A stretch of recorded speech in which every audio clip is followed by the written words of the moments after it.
하나님의 말씀 봉독하겠습니다. 오늘 말씀은 사도행전 11장 19절에서 21절 말씀입니다. 신약성경 206쪽에 있습니다. 11장 19절부터 봉독하겠습니다.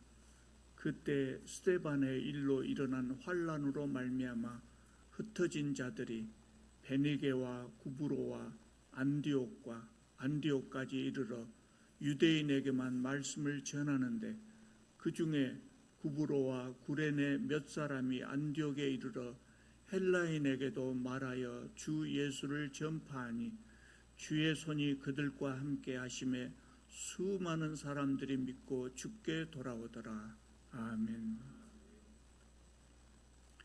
지난번에 예루살렘 교회가 이방인 선교를 공식으로 인정한 이야기를 말씀드렸습니다.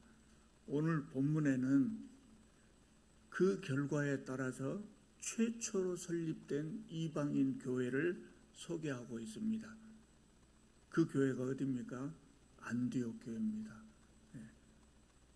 지난주에 예루살렘 교회가 고넬료 사건으로 인해서 이방인 선교를 공식적으로 인정을 하게 됐지요.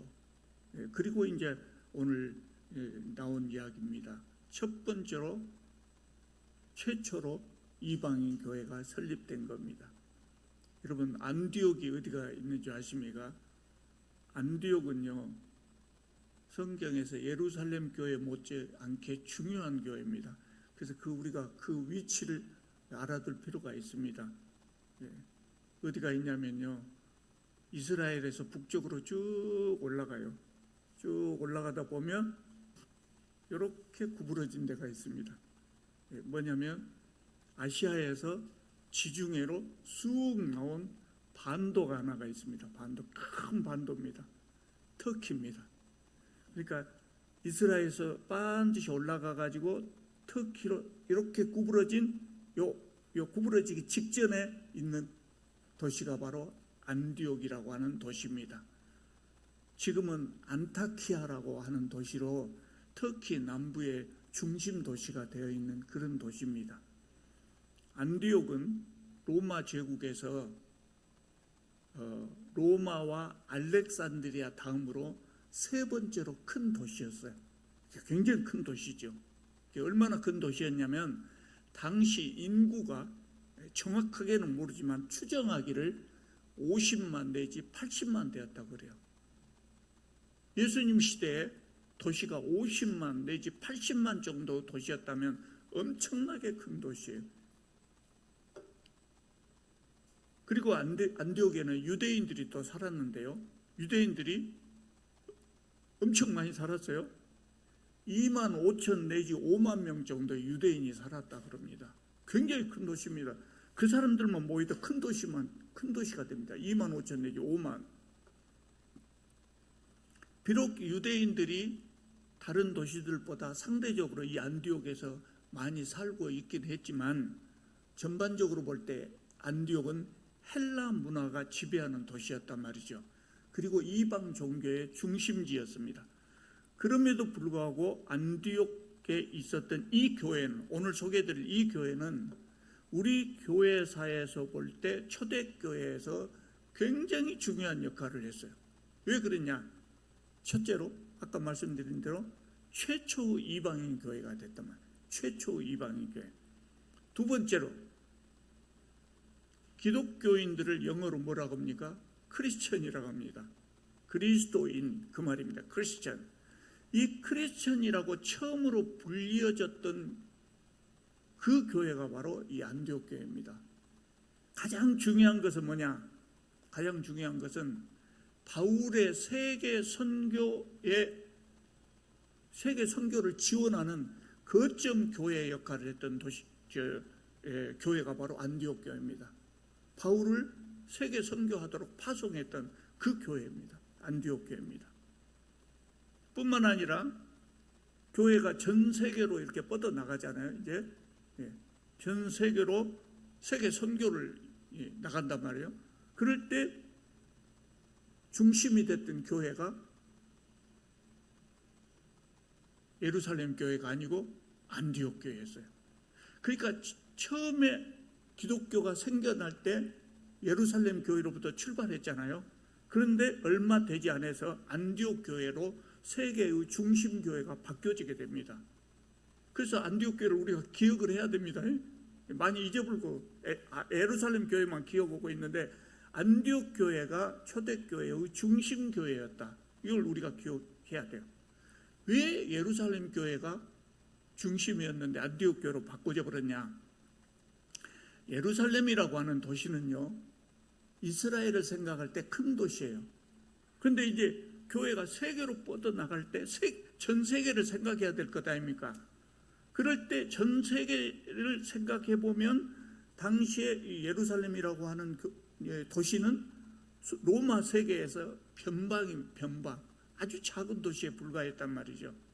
그리고 서기 70년이 되면은요, 서기 70년, 그때 로마가 예루살렘을 점령해 가지고 많은 이스라엘 사람들을 학살합니다. 많은 사람을 학살하고 싹 쫓아내봅니다. 예루살렘에서. 그러니까 성도들이 어디로 갔겠어요? 다 밖으로 나가게 됩니다. 예루살렘 교회가 텅 비어버리죠. 많은 성도들이 예루살렘 교회를 떠납니다. 그래서 안디옥 교회가 세계의 중심 교회가 될 수밖에 없었던 것이죠. 안디옥이라고 하는 도시는 교통이 발달하고 인구가 많았습니다. 그러니까 교회에 모인 숫자도 많았겠죠. 교회에 모인 성도들의 숫자도 많았겠죠. 성도들이 많으면 또 뭐가 많아져요? 돈이 많아져요. 재정이 풍부했어요. 재정이 풍부해서 사도 바울의 세계 선교를 도울 수 있을 만큼 역량이 충분했단 말이죠. 그래서 복음의 중심지가 예루살렘 교회에서 안디옥 교회로 이동했던 겁니다. 자, 오늘 19절을 보면은요, 예루살렘 성도들이 스데반의 순교로 인해서 박해를 피하여 여러 지역으로 흩어졌는데 그 사람들이 베니게와 구브로와 안디옥까지 이르러 유대인에게만 복음을 전했다 그랬어요. 지금까지 우리가 앞에서 봐왔던 거죠. 예루살렘 교회가 스데반의 순교로 인해서 박해를 받기 시작하니까 성도들이 다 밖으로 피난을 갔어요. 그렇게 갔던 성도들 중에 베니게와 구브로와 안디옥까지 갔다고요. 베니게가 어디냐? 페니키아라 그러죠. 이스라엘의 북쪽입니다. 구약 성경에 나오는 두로와 시돈 지역이 바로 이 베니게 지역입니다. 지금은 레바논이 있습니다. 이스라엘 북쪽에 있는 레바논이 있는 그 자리입니다. 구브로는 터키 바로 남쪽의 섬입니다. 섬. 지금은 키프로스나 또는 사이프러스라고 이렇게 불리어지는 그런 도시입니다. 그런 섬입니다. 그리고 안디옥까지 갔다 그러죠. 그래서 예루살렘 성도들이 복음을 전하는데 베니게, 구브로, 안디옥까지 가서 누구에게 복음을 전했다 그래요? 유대인에게만 그랬어요. 유대인에게만 복음을 전했다고 해요. 그런데 20절을 보면 그 사람들 중에서 구브로와 구레네에서 온 몇 사람이 안디옥에서 누구에게 또 복음을 전했다고요? 헬라인에게도 복음을 전했다 그래요. 헬라인에게도. 얼마 전까지만 해도 이방 지역에 가서 복음을 전할 때, 유대 지역에서는 말할 것도 없고 이방 지역에 가서 복음을 전할 때 유대인에게만 복음을 전했거든요. 흩어져 있는 유대인. 그런데 이들이 예루살렘 교회가 아닌 예루살렘 교회가 이방인 선교를 공식으로 인정했다는 소식을 듣고, 이방인 선교를 공식으로 인정했다 이 소식을 듣고 헬라인에게도 드디어 복음을 전하기 시작했다는 거예요. 그러니까 그 결과가 어떻게 됐습니까? 21절을 보면 주의 손이 그들과 함께 하심에 수많은 사람들이 믿고 주께 돌아오더라. 그래서 이방인 헬라인들이 많은 사람들이 하나님을 믿고 하나님께 돌아왔다. 그래서 그렇게 해서 생겨난 교회가 바로 안디옥 교회다 그 말입니다. 최초의 이방인 교회. 자, 22절을 보겠습니다. 22절을 보면 예루살렘 교회가 안디옥에 교회가 세워졌다는 소식을 들었습니다. 그리고 그 소식을 듣고 바나바를 파송했어요. 바나바를 뭐 들라고 파송했겠습니까? 지금으로 말하자면 담임 목사로 바나바를 파송한 거예요. 바나바가 가서 목회를 하라고 파송을 했어요. 안디옥 교회는 흩어진 성도들에 의해서 세워진 교회였기 때문에 이 교회에는 교회를 이끌어갈 사도급의 지도자, 요새로 말하자면 목사가 없었다고 말이에요. 목사가 없었단 말입니다. 그래서 예루살렘 교회가 바나바를 담임 목사로 파송한 겁니다. 굉장히 중요한 사건입니다. 예루살렘 교회가 바나바를 안디옥 교회에 파송했다. 그 말은 뭔 말이겠습니까? 안디옥 교회를 교회로 인정했다. 하나님의 교회로 인정했다는 겁니다. 바나바가 안디옥에 가서 교회를 보니까 감개무량했던 것 같아요. 그래서 23절을 보면 그가 이르러 하나님의 은혜를 보고 기뻐하여 그래요. 감개무량했던 거예요.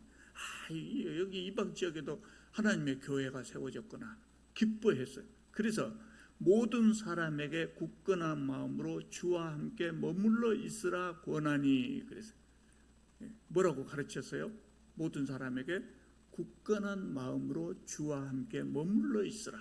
이렇게 가르쳤다고요. 이것이 바나바의 가르침이거든요. 바나바는 안디옥 교회에서 담임 목사 역할을 했잖아요. 그러니까 설교를 뭐 한두 번 한 것이 아니라 매주 설교를 했을 것 아니에요. 그런데 그 설교를 짤막하게 요약해서 말할 때 이렇게 요약했다고요. 뭐라고 요약했어요? 굳건한 마음으로 주와 함께 머물러 있어라. 뭔 말입니까? 마음을 단단히 하고 하나님과 항상 동행하는 삶을 살아라. 하나님 옆에 꼭 붙어 있어라. 그런 설교를 주로 많이 했다는 거예요. 그리고 24절에 보면 안디옥 교회가 부흥한 원인을 설명하고 있어요. 안디옥 교회가 크게 부흥했는데 안디옥 교회가 왜 부흥했냐? 왜 부흥했을까요? 바나바는 착한 사람이고 성령과 믿음이 충만한 사람이라 이에 큰 무리가 죽게 더하여지더라. 큰 무리가 죽게 더하여지더라. 부흥했단 말이죠. 그런데 부흥한 원인을 뭐라고 합니까? 바나바가 착한 사람이었다. 성령과 믿음이 충만한 사람이었다. 설교를 잘한 사람이었다. 그 말은 안 나오지. 바나바가 설교를 잘했더라. 그 말은 안 하고 있어요. 착한 사람이고 성령과 믿음이 충만한 사람이었더라. 요새 교회들이 담임 목사가 자리가 비었을 때 목사를 청빙할 때요, 첫 번째 조건으로 꼽는 것이 뭐냐면 설교 잘하는 목사를 꼽대요. 설교 잘하는 목사가 설교 잘하면 좋지요. 목사가 앞에 나와서 설교한다고 떠듬떠듬 하고 있으면 쓰겠습니까? 설교 잘하면 좋지요. 그런데 제가 신앙생활 오래 하면서 경험한 바로는 설교를 잘하는 목사보다 더 좋은 목사가 어떤 목사냐면 성품이 좋아요. 성품이 좋아요. 정말 이건 중요한 일입니다. 모든 것 다 잘하면 좋죠. 성품도 훌륭하고 설교도 잘하고 그러면 좋죠. 그것은 더 말할 것도 없이 좋지만 다 갖춘 목사를 찾기가 정말 어렵다. 다 갖춘 목사 찾기가 어려워요. 그럴 때는 어떤 목사를 뽑아야 돼요? 성품이 좋은 사람, 신앙과 목회관이 바른 목사, 이런 목사가 설교를 잘하는 사람보다 낫다고 말해요. 설교 잘하는 목사가요, 성품이 안 좋잖아요. 그러면 한 1년쯤 되면 그 못된 성품이 뽀록 나죠. 그러면 그 다음에 앞에서 설교를 열심히 하고 있으면 성도들이 뭐라 그래요? 마음속으로 너나 잘해, 너나 잘해라 그래요. 그런데 설교는 비록 떠듬떠듬 하더라도 성품이 훌륭하면 그 목사의 그 행동 하나하나 하는 것에 감동이 되고, 또 떠듬떠듬 하더라도 그 말 설교하는 한마디가 저분은 행동이 뒷받침되는 목사다, 말하는 대로 행하는 목사다, 그러면 그 목사를 존경하게 된다고 말입니다. 그게 저도 과거에 엉터리 목사들 때문에 고통받은 적이 많아요. 목사가 되기 전에 설교한다고 강대상에 서가지고 성경과 관련이 없는 말을 많이 하고 그런 모습들을 많이 봤어요. 그 모습들을 보면서 제가 뭔 생각이 마음속으로 들었냐면, 제발 설교 시간에 딴소리 하지 말고 그냥 성경책만 그냥 읽어줬으면 좋겠다, 그런 생각이 들더라고요. 그래서 목사가 설교를 잘하는 거 중요하지만 그보다 더 중요한 것은 성품이 훌륭해야 되고 바른 신앙을 가진 목사가 더 좋다. 제가 이걸 뼈저리게 경험을 했어요. 그런데 오늘 본문도 그 이야기를 하고 있거든요. 지금 그 이야기를, 안디옥 교회가 부흥했는데 그 이유는 바나바가 설교를 잘했다, 그것이 아니라 착한 사람이었다는 거예요. 성령과 믿음이 충만한 사람이었다는 거예요. 그래서 아마 예루살렘 교회 사도들이 그래서 일부러 바나바를 그쪽에 파송한 것이 아닌가, 그런 생각이 들어요. 얼른 생각하면 12사도 중에 한 사람을 파송할 것 같잖아요. 12사도 중에 한 사람을 파송할 것 아니에요. 그런데 바나바를 보냈거든요. 물론 바나바도 그때 12사도급 레벨이 12사도급 정도 되는 사람이어서, 바나바도 그런 훌륭한 일꾼이었거든요. 그런데 그 중에 특별히 바나바를 선택해서 거기에 보낸 것은 바나바가 이렇게 성품이 이렇게 훌륭한 사람이었기 때문이 아닌가, 그런 생각도 듭니다. 여러분, 바나바의 이름이 뭐예요? 바나바의 이름이 뭐냐고 물으니까 이상하죠. 바나바는요, 본래 이름이 아니에요. 바나바의 본래 이름은 요셉이에요. 요셉. 바나바는 뭐냐면 요셉의 별명이에요. 사도들이 바나바를 보고 바나바라고 별명을 붙여준 거예요.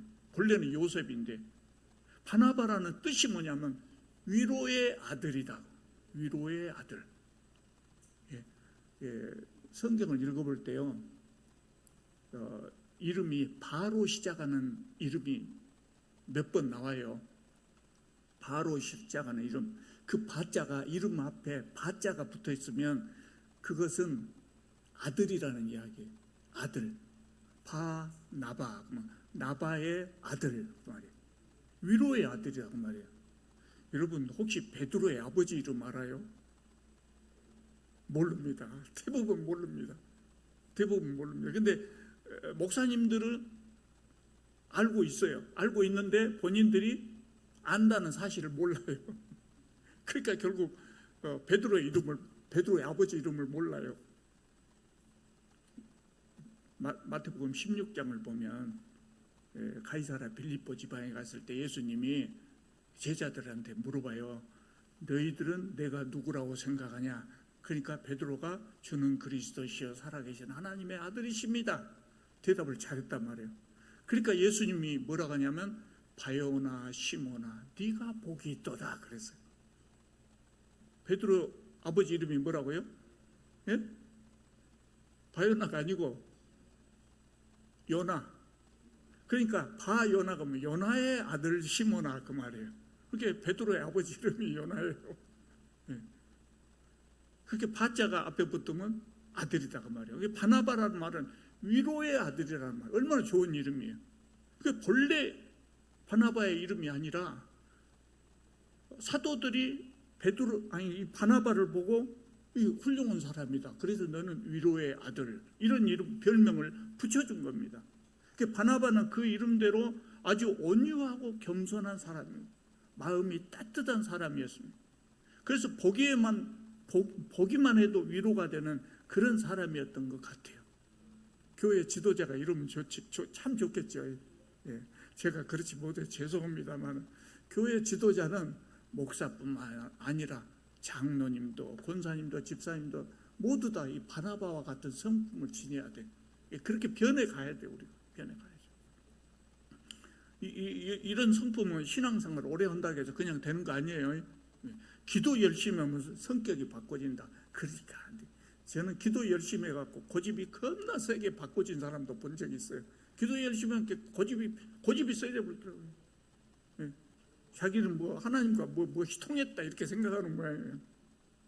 신앙생활 열심히 하다 보면 어느 날 그냥 이렇게 사람의 모습이 변하는 것 아니에요. 그럼 어떻게 해야 됩니까? 하나님께 기도하면서 말씀 읽으면서 날마다 자기 자신에게 붙어있는 못된 습관들을 잘라내는 훈련을 해야 된다고요. 잘라내야 돼. 그렇게 변해가. 여러분 예수님 믿는다고 금방 사람이 이렇게 바꿔지는 거 아니에요. 예수 믿으면서 그렇게 노력을 하는 거예요. 자꾸 안 좋은 거 잘라내고. 그래야 훌륭한 사람이 되는 것이죠. 교회 지도자들이 이런 성품을 가질 때 그 교회가 좋은 교회가 되는 것입니다. 우리 한번 또 그렇게 노력을 해봅시다.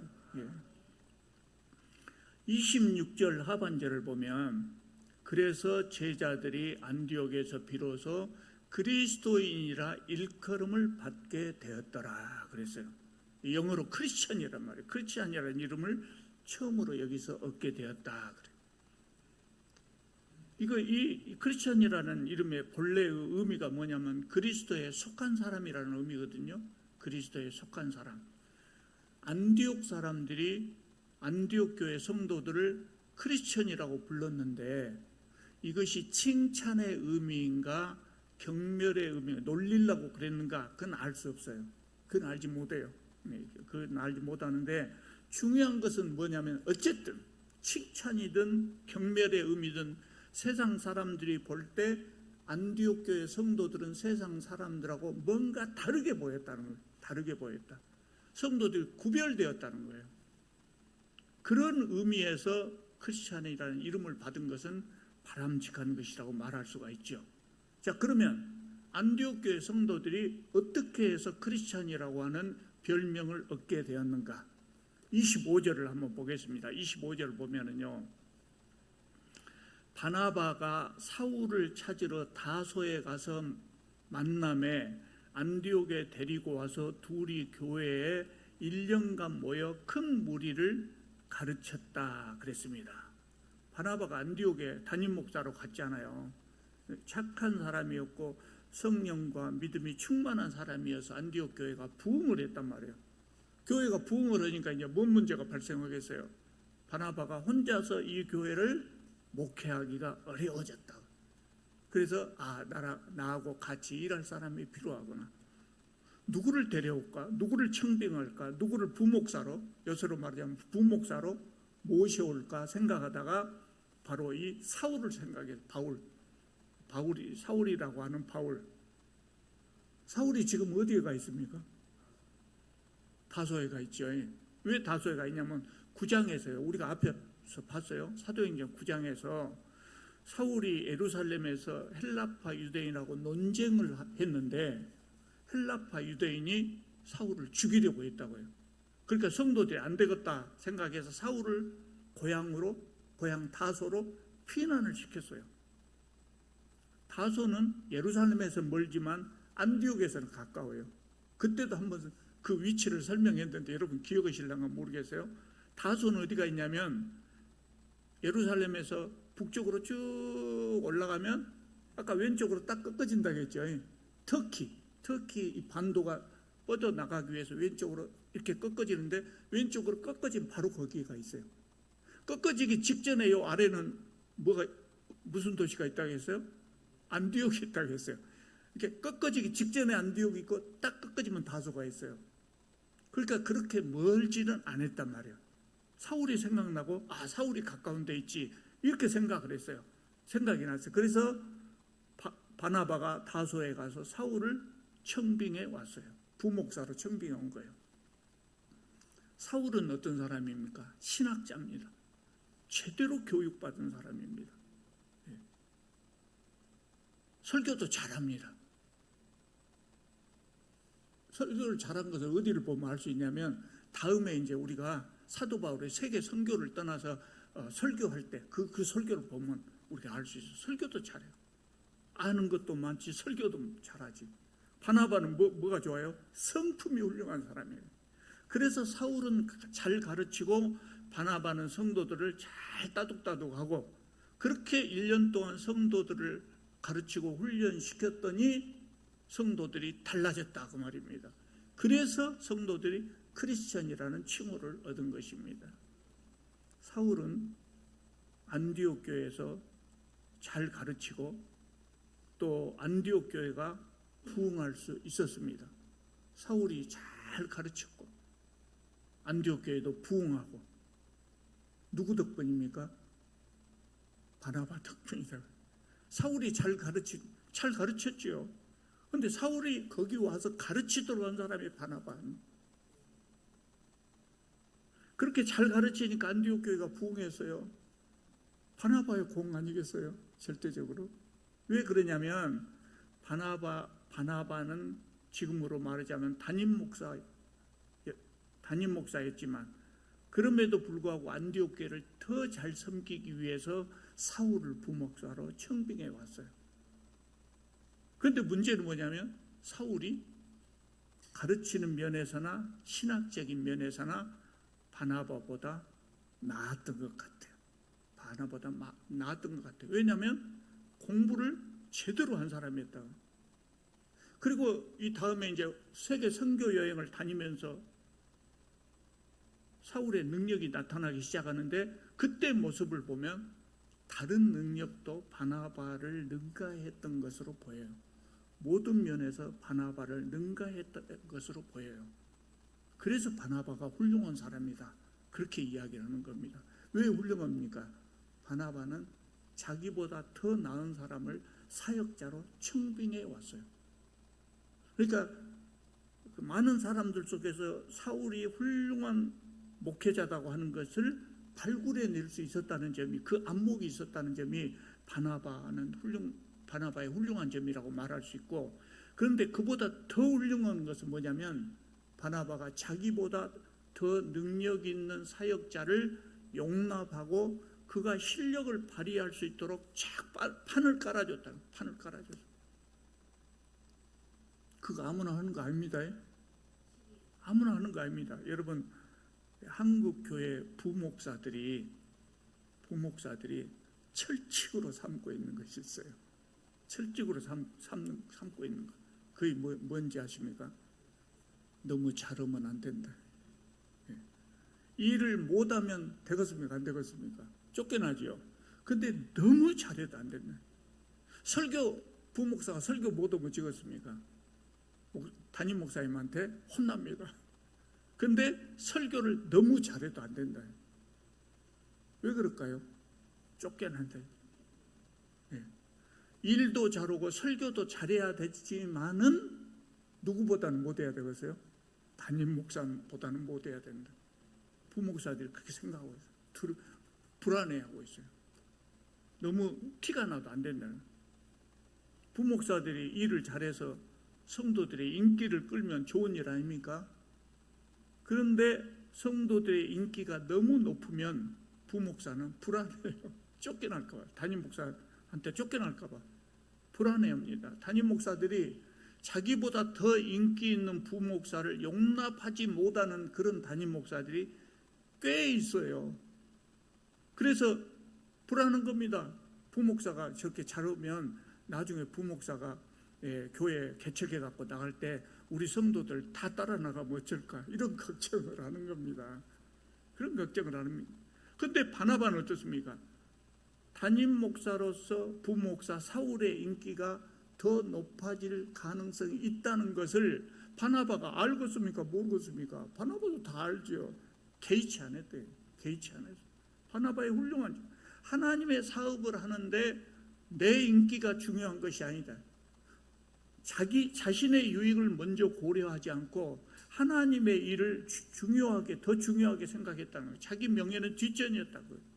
그래서 바나바가 참 훌륭한 사람이었다. 그런 생각이 드는 겁니다.